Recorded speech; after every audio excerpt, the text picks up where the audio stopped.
Hey beautiful people, the year is ending, so now it's time to clean the freezer and pantry.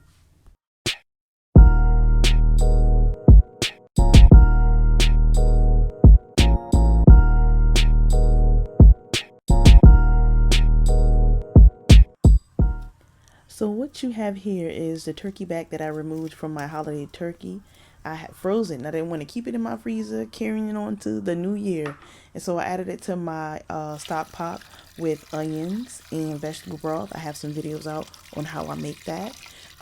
It's very useful, and it also saves you some coins. And this video is brought to you and sponsored by Oils and Bars Soaps and Products. You can say bye to dry and ashy skin with moisturizing coconut butter, hydrating mango butter, and healing shea butter. Oils and Bars uses the best ingredients. Why? Because your skin is beautiful and deserves the best. Oil and bar butter, good for your skin, better than lotion. So I added washed basmati rice and orange to my boiling water. I have another recipe where I added lemon to my basmati rice.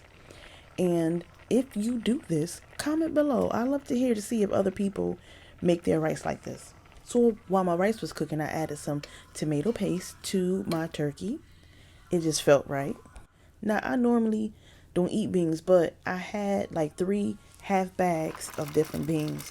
So I washed them, soaked them overnight, and added them to my stock pot.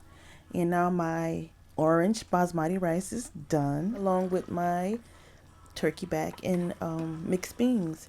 And so I had some difficulties trying to plate this up to make it look pretty, but it is what it is.